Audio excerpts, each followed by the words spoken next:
Okay, we're here with Krisann Blackwell of Beaman's Fork. Thank you for joining us today, Krisann. Thank you. Do you want to tell us what Beaman's Fork is, and then we'll get into your backstory and how you got here? Absolutely. Beaman's Fork Soap Company, the name comes from the community I live in, which was named after our farm. It's the Beaman's Fork community in Newbern. And we have a small farm that was built in the mid-1800s that we got in 2004, and it's now the basis of our soap company. Yep. And I noticed you started a soap company, and when I was doing some research, you hadn't had goats on your farm yet. So right now you do basically goat milk, soaps, and lotions and all of that, but you didn't start with that. No. It didn't seem. We like to say it's your minimum viable product. So what did you start your business on, even though it wasn't what you wanted with or wanted to end with?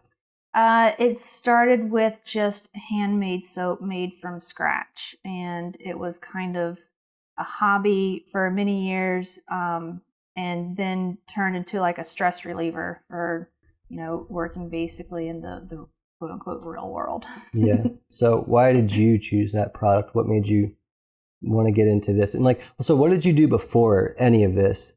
And then what was like the thing that made you want to do any of this? The big pivot point. Yeah. Well, we bought this farm in 2004. It had been basically abandoned for almost 30 years. And we bought this with no intentions other than it was a massive fixer-upper. And at the time, I was an editor for a national magazine that was run by a nonprofit that revolved around animal welfare, and which was a great fit for me because coming to them, I had for many years worked as a sports editor for a newspaper. And so I was, really big into writing and editing and wanted to make the move into editing an actual publication. But also my entire background from when I was a child was working with animals, specifically horses. So I moved here in that position. I was working from home for this nonprofit. And in 2007, as you know, when the economy was in a down spiral, I got a phone call from the corporate office of the organization I was working for. And it was very short and to the point. And they said basically that they were laying off all of their paid employees, including contracted employees. And that's what I was. I was considered a contracted worker for a nonprofit. So that meant essentially that I was not eligible for any type of unemployment benefits. So that was a shock. It was not expected. And that was in the first week of December. About 2 or so weeks later, my husband, who had been working as a supervisor for a local home builder here in Newbern, he called me one morning from work out of nowhere and said, "I need you to pick me up," and from the office. And I was like, "What's going on?" I mean, he had a company vehicle that he drove back and forth into the sites that he was supervising. And turns out that the local office for this home builder called all of their employees in and laid them off on the spot. And yeah, with no warning whatsoever. Couldn't even take the company vehicle home. No. Wow. They basically said, turn in your keys, pack up your stuff, and have a nice day. And we did not see that coming at all. I had literally just lost my job. Then he lost his job. Yeah. And this was days before Christmas. Yeah. That's rough. It was. And so we kind of spent that Christmas in a daze. We weren't the only ones in that type of position. I mean, a lot of people were losing jobs during that. Mm-hmm. And so we, spent the holidays in a daze. It was a very quiet holiday season. I think we both worked together well. We actually met working at the newspaper. So I think we kind of allowed ourselves to have a few days of just sitting with this emotion and this issue that had happened, and then immediately getting up and saying, okay, what's our next step? And so he was very proactive in trying to find another job. I, eventually made the decision to go back to school, but there was, 2 or 3 months in between of very limited income because he had unemployment, but it's only a fraction of what you make. I had no income. And, we had a little bit of savings, but that only takes you so far. And so we had to learn very quickly. And it's not like we had a lot of money before, but we had to, like, in desperation, learn how to make do with what we had, learn how to get by with limited money, not buying things. We turned off the cable, we turned off the house phone, like anything we didn't have to live with, it went away. We learned how to garden, we learned how to grow own vegetables, make our own things from scratch. And those few months of doing that ended up into years of doing that. He was very fortunate that he, within a few months, found another job, which is now, all these years later, still the same career path that he's on. He's moved up from this position. I went back to school, which ended up in me working in the emergency department of the hospital. And that was the first time that I was working in a position where I had absolutely no creative outlet. I loved my job, but it was very hard on me as a creative person to not have that outlet in something that I was doing all day long. Right. So that's when I went back to this hobby that I had had since like 1998, 99 of making soap. And I think it was somewhat out of needing a creative outlet and somewhat out of like frustration of, I'm not having this during the day. I need something.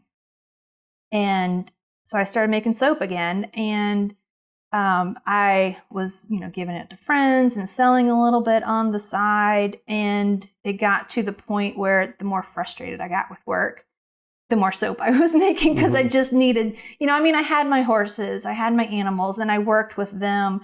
But when it came down to like focus on something creative, that's what I was doing. And one day out of the blue, my husband and I were walking around downtown here in New Bern, and we walked by the farmer's market and we went inside and we loved it. And we were like, oh, this is so cool. We had lived here for years and not really realized, what was going on.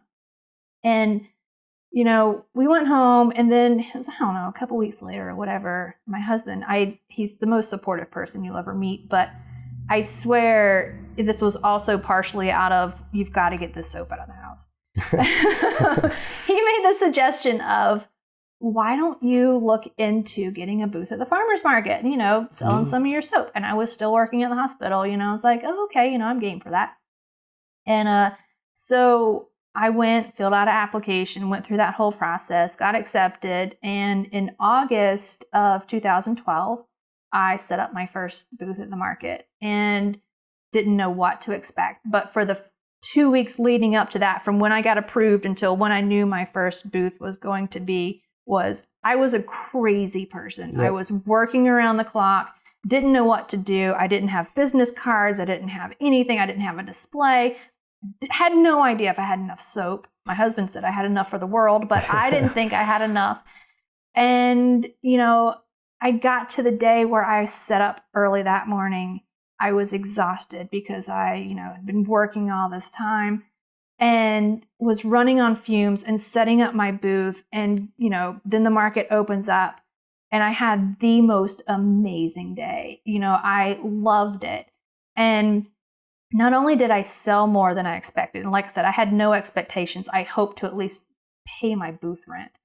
But I had a great day. And at some point, after the market was done and we were packing up, like I had like this feeling of, I have found my place. Like, this is what I'm supposed to be doing. And but I had no intentions of that going into it. It was just like this flood of, this is what you're supposed to be doing. You definitely seem like you're in your element at the farmer's market. Yeah. You definitely feel like I love it. That you're right where you want to be. I absolutely love it. And, it took me a while to like realize that, you have to kind of listen to that in yourself of, sometimes like whatever just tells you you're in the right place, you're doing the right thing. And so that was in August. And in October, I gave my notice and I quit my job and jumped into the market. Is that what you're going to school for? Yes, I was in school for the medical field, and I just made the decision on the spot. It was because of that first booth at the market was I'm in the wrong direction. This is where I'm supposed to be going. Yeah. So turned in my badge at the hospital on October 11th, 2012. 10/11/12 is how I remember it.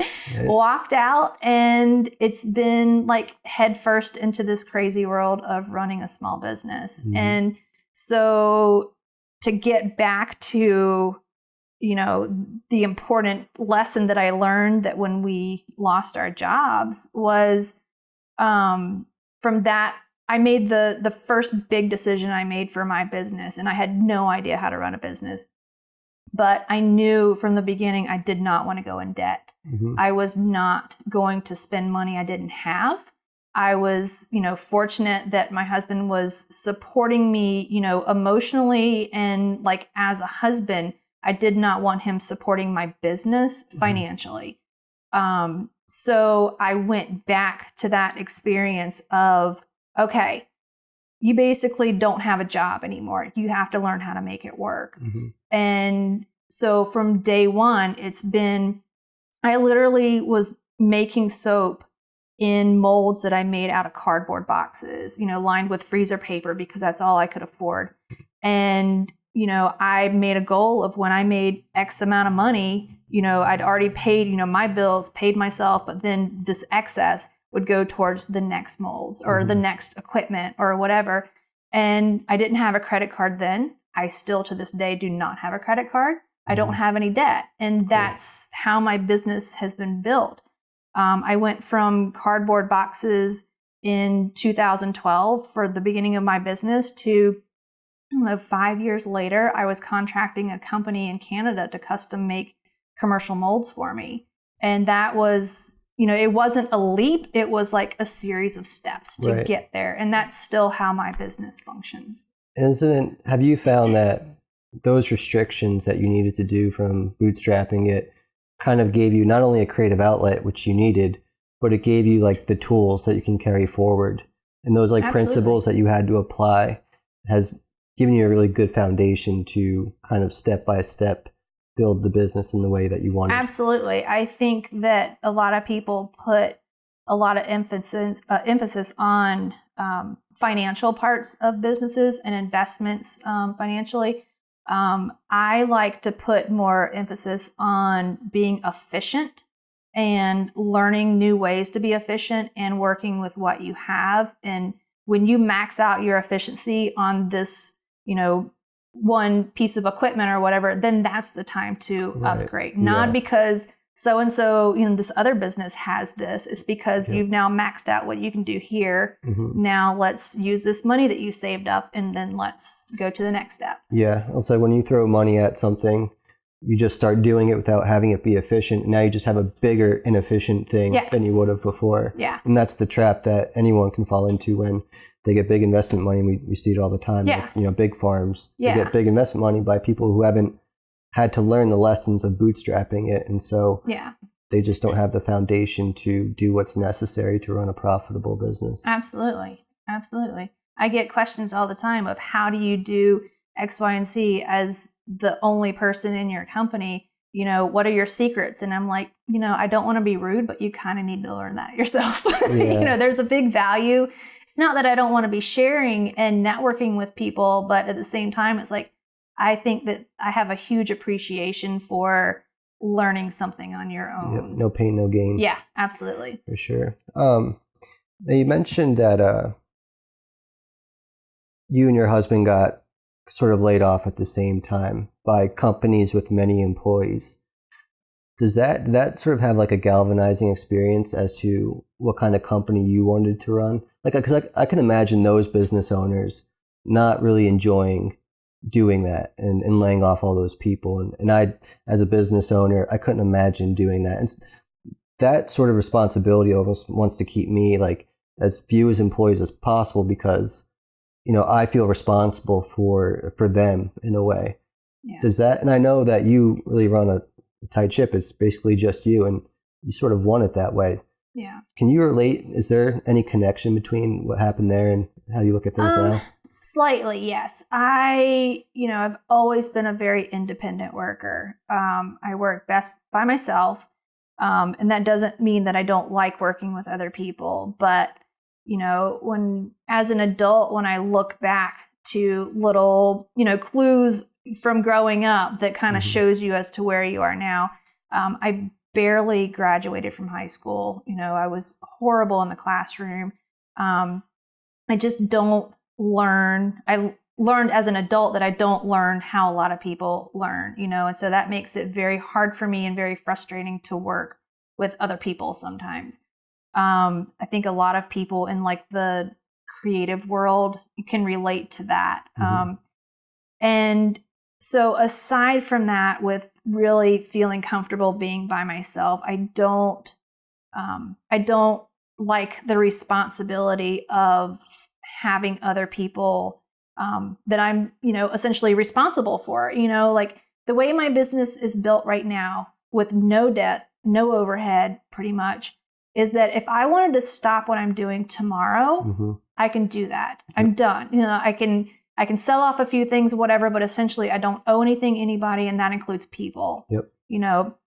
That doesn't mean that I don't occasionally outsource some jobs or whatever, but it's like, for one thing, we're done, whatever, like some of my printing companies or whatever, it's like I have them for a specific job and then we're done. If I were to have an employee or if I were to have overhead debt, then I don't have that flexibility of saying, okay, tomorrow I'm done. Yeah. Doesn't mean I want to be done. Yeah. But in my head, it makes freedom. me feel comfortable that I can be done when I want to be done. For sure. Yeah, the definition of freedom is different for everybody. Yes. And how that, permeates and looks in your life.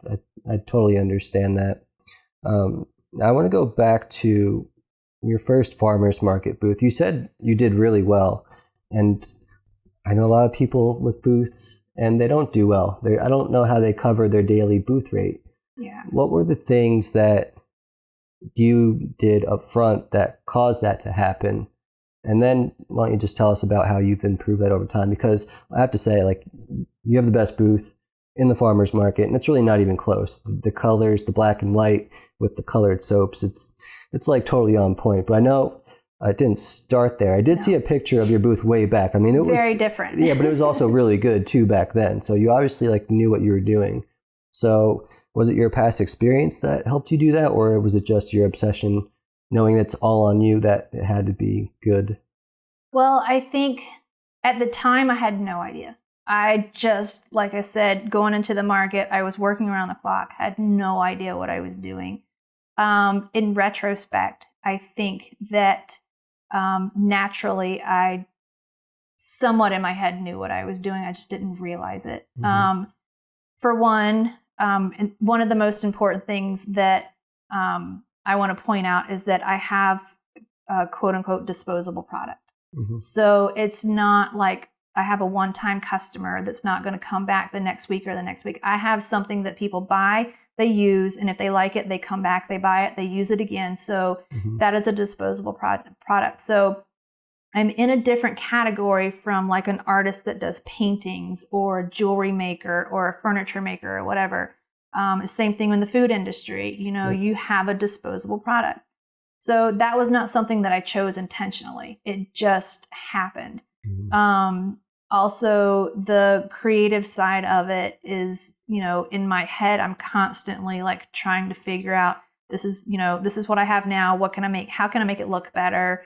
In my head, I, have visions of what I like to look at. And so that goes in, into my booth. But I think a big part of it was the disposable product, and also leading up to it, I had a pretty good social media following. And it wasn't necessarily because of the soap. It was because of buying this house and rebuilding it, and, having the small farm, having the horses, progressing into the goats and stuff, and already having that story, which I have learned as a business owner over the years that the story is so important. Yep.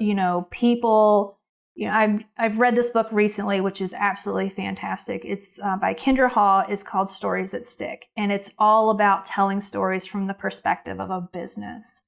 And it's so true. It's people connect with your story. They don't necessarily connect with your product. They're not supporting you so much because you make, X, Y, and Z. They connect to you because they know your story. They know where you're coming from or whatever. So I think I was very fortunate in that unknowingly I had kind of built a following before I even took that step. Yeah. And I've built on that over the years is just having that story behind my product. When I realized early in the game that I wanted to implement goat milk into the soaps, and that's how we got the goats. People wanted to follow the stories of the goats. Mm-hmm. And, the more I told them about the individual goats, we have 7, and so everybody knows them by name, the more people were interested in what I was doing. Mm-hmm. And when it really hit the nail on the head for me, when I really realized that this is what was happening with the stories, was a couple of years ago with one of our goats, who was one of the first born here on the farm out of almost 120 now. Yeah. She was the first one born here. And 2 years ago or a year and a half ago, she got deathly sick after having her babies. And we document all of our babies being born. Mm-hmm. Baby season, kidding season is a huge thing for us. And so she had her babies. Her name is Greta. And I remember following that story. Yes. So this was a huge eye-opener for me, and it was not intentional. This was not, some kind of trick or anything, but she had her babies. She had twin boys, and she's always been a great mother. But within 24 hours, we have cameras up on our barn so I can watch, the activity of the goats and the babies during kidding season. And I could tell something wasn't right with her. And this is also the reason why I only have 7. It's because I can pick something up when something's wrong. So we picked something up very quickly that something was wrong with her, or I did. And the babies were doing great. And it was like within 24 hours, she was going downhill very quickly. And the vet was out here in the middle of the night. We had her on fluids. We were doing blood work, and we could not figure out what was going wrong. Short story, long story short, I took her to the vet school within 48 hours in Raleigh, because the vet here was like, you've got to get her out of here. I can put her down. Goats are not expensive animals, but I was like, no, she's trying to fight this. She's trying to do what she can. Let's go to the vet school. And we did, and turned out, and I documented this entire thing, and to back up a little bit, my husband was working out of town. So I was here by myself. Mm-hmm. And I was also horribly sick myself. I had the flu. And then I also had a horse that was having seizures at the same time. So I had everything going on at one time. Yeah. And so I was documenting this, not because it was, in addition to I was used to it, but also just telling somebody sometimes makes you feel better. And so I documented this whole thing. I got her to the vet school. I'm horribly, horribly sick. I didn't even realize the day that I brought her in, and she would hardly even lift her head when I got to the vet school. Wow. I was crying my whole way up to the vet school, and got her there. They could hardly get her out of the car. She wouldn't pick her head up. They got her in, and immediately the entire high level vet team was all over top of her. And I'm just sitting there in the corner, in a daze. I hadn't slept in 2 days. I'm terribly sick. And one of the vet assistants or the students came up, because it's at a vet school, came up, and she was like, we have, Valentine cookies and stuff in the break room. Can I bring you something? I was like, what are you talking about? She said, it's Valentine's Day. And I was like, what? I had no idea, didn't even know what day it was. Yeah. But anyway, she ended up having an emergency surgery. She had one half of her udder was completely amputated during this time. Because she had a bacteria that had developed in her udder that was basically killing her from the inside out. Whoa. And it was happening very quickly. It was nothing that she did wrong or that we did wrong. It's just something that happened. Yeah. And they amputated one of her udders, got her back a week later, and documented the whole healing process and everything. And then 2 months later, she has massive complications from the surgery. She has to go back to the vet school for a second major surgery. I documented this whole thing. She ends up great. We still have her. She's permanently retired. Probably one of the most expensive goats in the country at this point. But, it's like, like I said, I'm not going to have more goats than I think that I can take care of. And she is very special to us. So, but during that time period, so many people were following that story. And I found my business going from, doing good and steadily growing to all of a sudden jumping because people, and I realize now people connected to the story and they knew that I was not just raising goats and milking goats and using the milk. Like this was a passion project for me. And since then, I don't want to say that, I'm glad that happened because I would not wish that experience on anybody. But at the same time, it was like a blessing that I realized the importance of that part of a business is the story. Yeah. So. Yeah, you nailed it. I mean, people sometimes think we're just selling a product, but what we're really doing is offering an emotion to people. And if we can draw that emotion out in people, that's what draws them to buy. Yeah. So I even think about that with what we're doing all the time, is telling better stories. And it's probably not something we're the best at, but it's definitely our focus because you create that connection with the customer, and it means a lot. And I've just noticed, I mean, like you said, you were just doing what you've always been doing, sharing your story. You've been probably the most consistent local business owner that I've seen. Just you're always at the market, you're always chipper, and the booth looks great, but you're always on social media and connecting. You're always telling people about the new products you're coming out with. So I want to talk about the consistency a little bit, but the consistency of improving and always keeping an eye on things and taking things up a level. Like you come out with new products every season, it seems like. Can you talk about like why you do that and sort of where you get your inspiration for new things? Yeah. So I learned early on in starting my business, and in the beginning, I was just trying to think of how many different things can I make? Like I need more things on my table. I need, 50 different types of soap. I need 20 different types of lotion. I need this and that and whatever. And I was wearing myself out. But I also know because of, like this obsessive part of my brain is that I'm very big into statistical information. And so from day one, I have tracked every single thing that I've sold. And not just like I sold 20 soaps and 4 lotions and whatever. I sold 3 lavender soap. I sold, 4 birch soap. So I had everything tracked from the first day I was at the market. Oh, awesome. And so for a couple of years, I was like, just kind of in that mindset of I need more stuff. And it was wearing me out. And at some point, I wish I could tell you when it was, and it's still kind of a learning process. I realized that I need to take this information that I have tracked, narrow it down to what are my best sellers, and do away with the rest. Like it's not worth my time to have 50 different kinds of soap. And that was a hard lesson for me because my brain is always like, I want to make more. I want to explore this, or I want to do this, or whatever. And in the long run, it wasn't doing me any justice. In the first couple of years, it did, though, because it told me the direction I needed to go in. So I did kind of, have that hard lesson of get rid of this stuff, focus on this stuff. These are your money makers. Yeah. And it kind of coincided with me I saved up enough money to have my soap boxes custom made and custom cut and custom printed for me.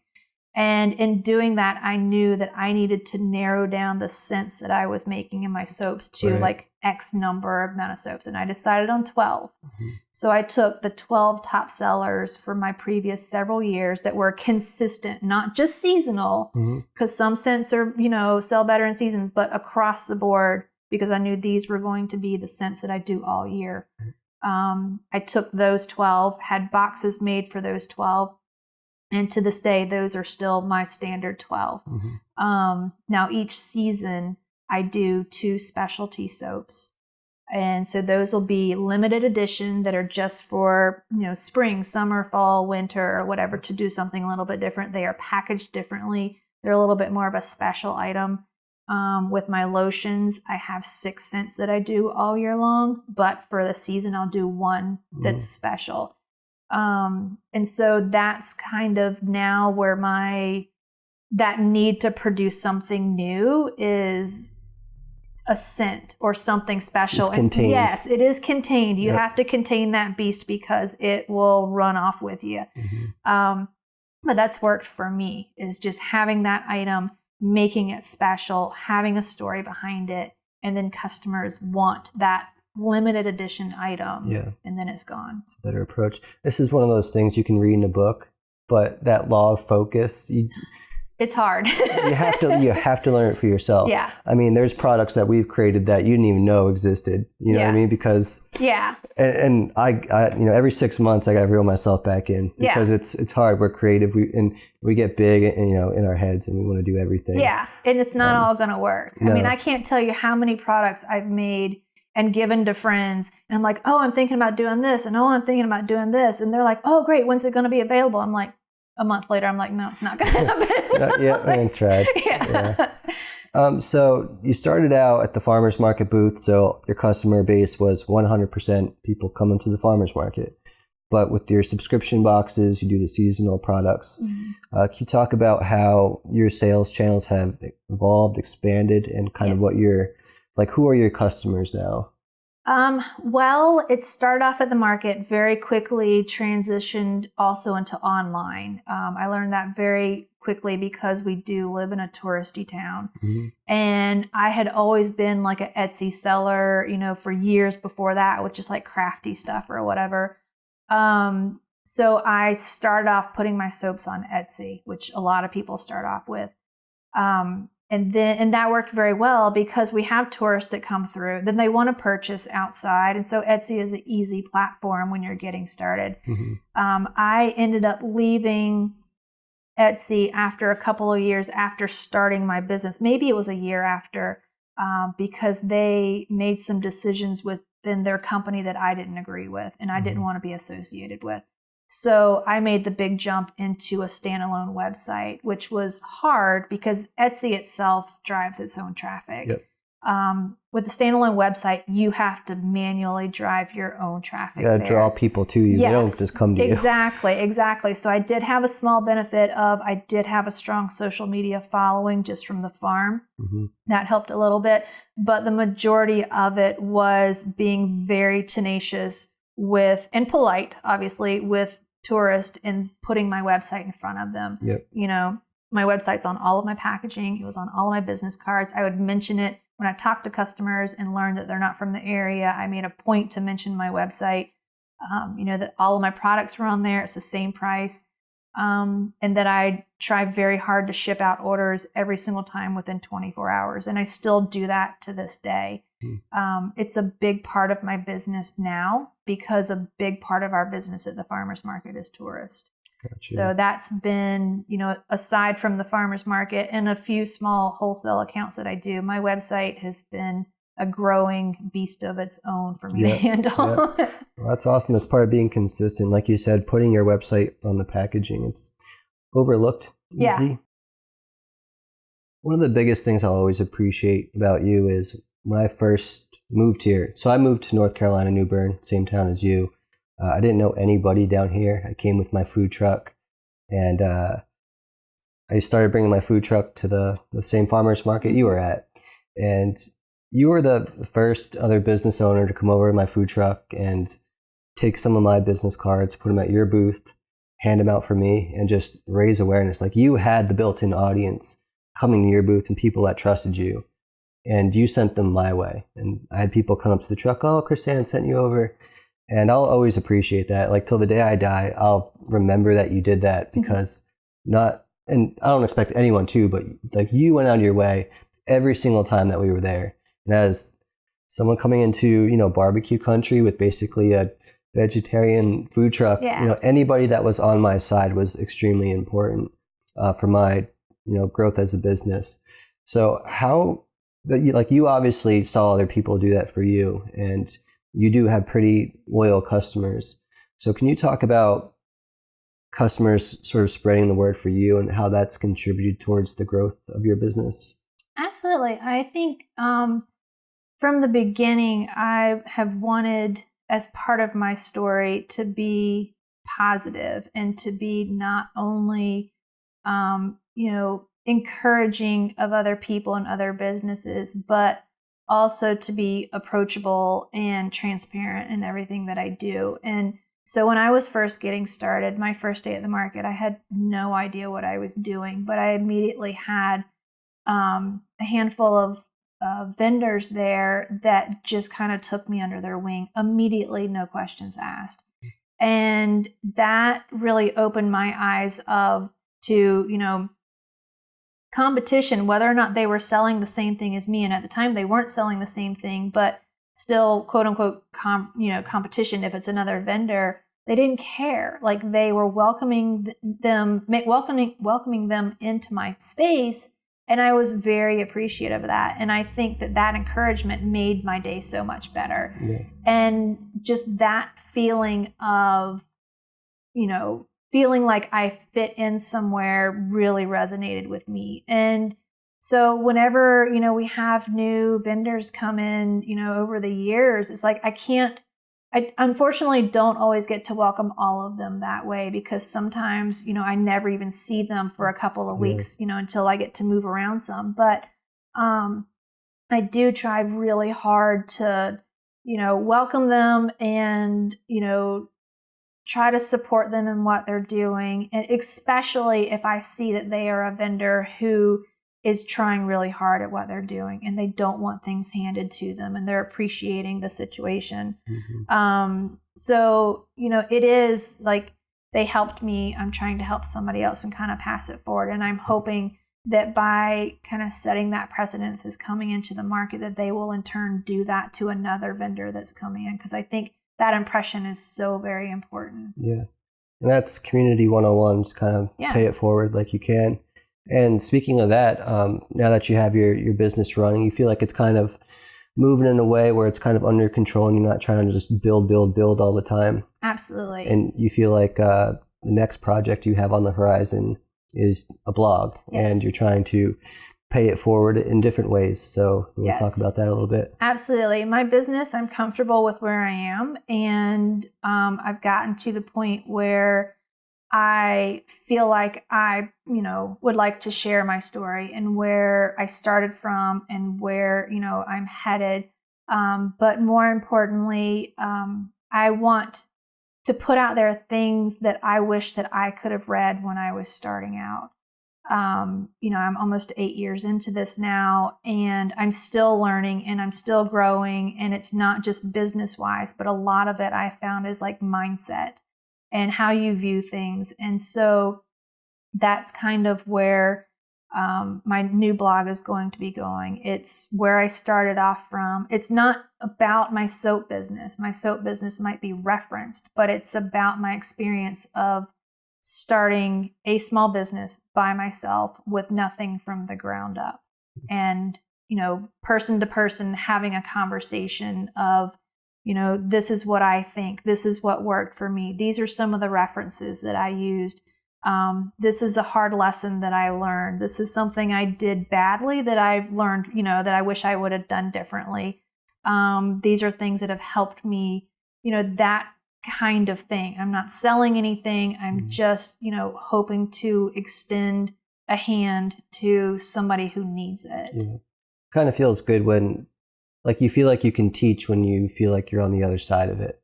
Now, do you feel like you're able to get back, kind of take a deep breath? To an extent, yeah, and I'm still learning. And there will, in the, the process of the blog, and I am a long time writer. Like, that was one of my bases of going into this business, is that I was a writer and an editor. And there's something, and I'm a long time journaler. Like, I've had an online journal since 1995 that is ongoing. That's still every day, I'm writing on it. And your first copies on those floppy disks? Yeah, exactly.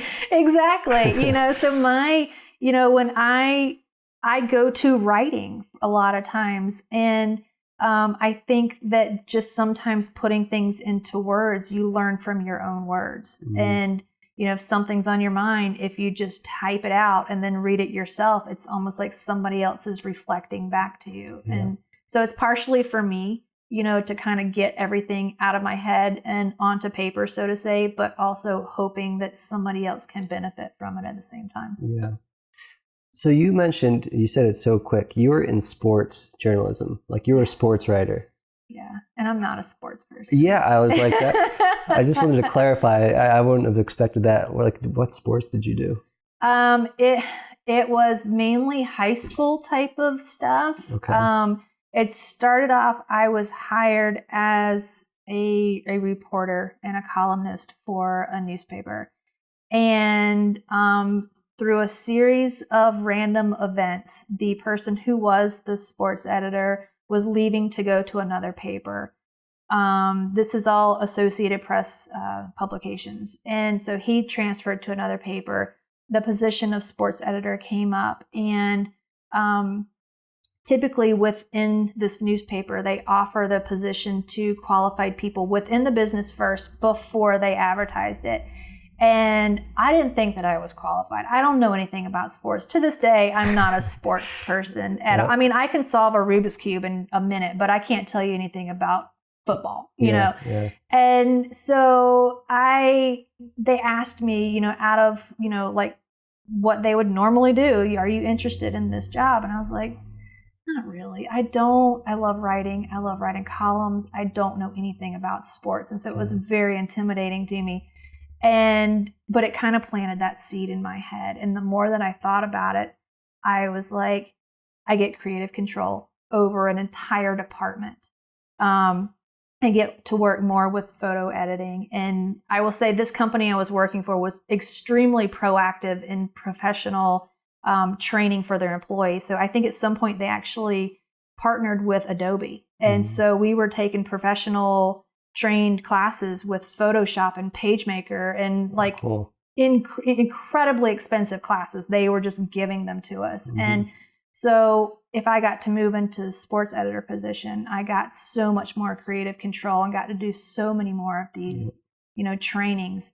And so I was like, I'm going to do it. I know I can do the writing. I know I can do the editing. I'm going to figure the sports out. Yeah. And while I still don't understand like the statistical information about football and stuff, I had to rely on the coaches and say, how do I write this? Like, how do I do this? When I was writing, I would focus on the players as people and not necessarily as a game. And it ended up being wonderful. Like people really liked it because it was a completely different way of writing about sports. Yeah.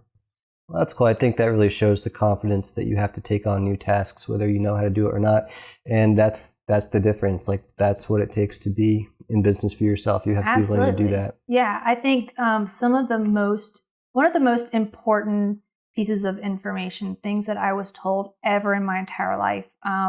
When I was in college, when I was 18, 19, 20, 21, I was working as an assistant at a vet clinic. And we had a office in the town that I worked in, but we had a sister office in another town. And the vet that worked there, his name was Dr. Gus Keel. And he was, if anybody's ever met Gus Keel, he is probably one of the characters you will never forget in your life. Has no filter on his mouth whatsoever, tells you like it is. But it's our people. Yeah, in kind is, he's not for everybody. He rubs a lot of people the wrong way, but he is genuinely one of the most kind, thoughtful people you ever meet in your life. And when I was in college, I was so frustrated one day, and I was working at his clinic, and I was just in tears because, like I told you before, like I don't learn the same way a lot of people learn. So like math is very difficult for me. Remembering stuff is very difficult for me. And he sat down beside me, went on for like 15 minutes of just making horrible jokes where I'm just like going to punch him in the face. And then he, legitimately sat down beside me and put his hand on my shoulder. And he said, it's not what you know, it's how you find the information when you need it. And he said, stop focusing on how little you know and just know that if you need to know this, you know where to go to get it. And so to this day, that's kind of changed my mindset on how I work as a person. Like, I can't remember everything, but I know if I need to know something, I can go to this person, or I can go to this reference or whatever. And that's made a huge difference to me. Stripping away and simplifying. Yeah, so absolutely. You can move forward. Yeah. It's avoiding analysis by paralysis. Yes, pretty much. Yes. Cool. We all have different ways of relating wisdom like that, I guess. Yes. Well, cool. Thank you for the time. Thank you. Been wanting to do this for a while, and I think we found the right time to do it. Yeah. So thank you. Thank you for having me.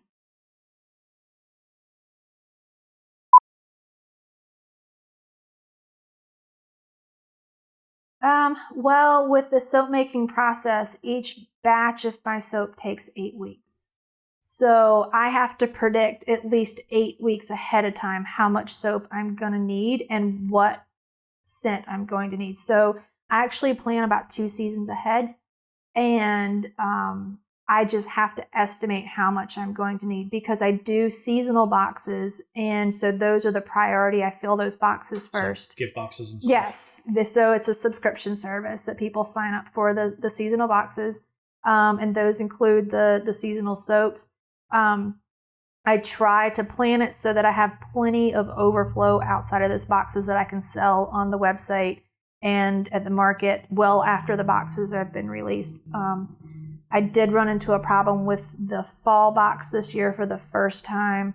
I almost oversold what I had predicted, which is, a good problem to have, but it was very scary when I started realizing it and doing the numbers. I had to cut off the ordering, which is the first time I've ever had to do that. So going in the winter, I've had to keep that in mind because it is a subscription service. I already have this base amount of people, but I have to put in the prediction of a certain percentage of growth before the boxes go out. And it's not, like I said, it takes 8 weeks to make the soap. So it's not like at the last minute, I can just make another batch of soap. It's going to take 2 months before it's ready. And then you're into the next season. Do you find that a lot of those people that are ordering outside of town, do they come into New Bern often? Or was this a one-time stop and they found you and now they can't let it go? Or is it people like me that come in both. A couple of times a year? Yeah, both. I have probably the majority of my website customer base is one-time tourists that have come through. I do have some repeat ones. I'd say maybe 20% are repeat people that come in, that are coming to New Bern on a regular basis for a vacation or family or whatever. But a large majority of it is either one-time customers or people who have, from social media, who have followed me through there. So, is it something you could do with Airbnb hosts or bed and breakfast or some of the smaller hotels? You make them like a trial size like you would any other place, if that's where a lot of your people are coming in and that's where you're having to stay? I have only done a small amount of that in the past. I do wholesale stuff, and so that kind of fits into the wholesale category. I don't put a lot of emphasis on wholesale, just because it's a lot of work, to be quite honest, and I'm not getting the financial support back from it that I am with just full out retail sales. I do talk to a lot of the local B&Bs and stuff like that and let them know that I'm here. A lot of them are actually my customers. So they will just straight out buy stuff from me to keep in their bathrooms and stuff without approaching me about custom products. So it's worked out well that way for me without pushing it. I wonder what that conversion would be for the if people are coming in and if those are different people versus people that would go to the market or not. Yeah. They may not be into it. Yeah, I have had some customers who have come in and say, oh, your stuff is where we're staying, or I saw it in this restaurant in their bathroom or whatever. It's very rarely have I planted that stuff there, which has been interesting. I really thought years ago that I was going to have to specifically go in and give these places stuff, but it's kind of organically happened itself, and I've been happy with that. Good. And then I think that last question I had was, give us an example of some time where somebody came in and then they told all their friends. And if a local influencer like that or somebody that was well connected, if that was a jump, Yeah. I have actually, like I said, we have a lot of tourists that come through, and one specific one that I can think of was a lady from Oregon, and she'd come in. She was in New Bern, and I think she was basically traveling the whole East Coast and kind of stopping at different places. She came in, and I remember having a conversation with her, and we clicked really well, and she wanted to know all about the goats, and like she was, questioning a lot of things, almost bordering on like interrogating me about stuff, which is, I mean, it happens, but she was very specific in wanting to know where her purchases came from. And she heard that I had goats, and she was very big into animal welfare, and she wanted to make sure they were treated properly. And, we just had this very intense conversation for a while, and she ended up buying a few things from me. And then went on her way. And she left an impression on me because it was a little bit early on in my game, and I was a little bit intimidated by some of these direct questions that she was asking me. And she then, found me on social media, on Facebook and stuff, and Instagram. And then it wasn't long after that I started getting more orders from Oregon. And I was like, this is weird. I mean, I had a map at the time of like pins of every state that I had sold to, and Oregon was not one of them. And then all of a sudden I've got 10 pins in Oregon, 15 pins in Oregon. And I was like, what is going on? And so she randomly sent me an email one day. And she said, I'm about to place an order on your website. I want to know, something is showing that's not in stock or whatever. And it was something I bought at the market. And it was this same lady. I realized it was the same person. And she was like, all the stuff I bought from you at the market, she had actually taken my bars of soap. She might have bought 6 bars of soap when she was at the market. And she used a couple of them. And then she took the rest of them and cut them into pieces and shared them with all of her friends.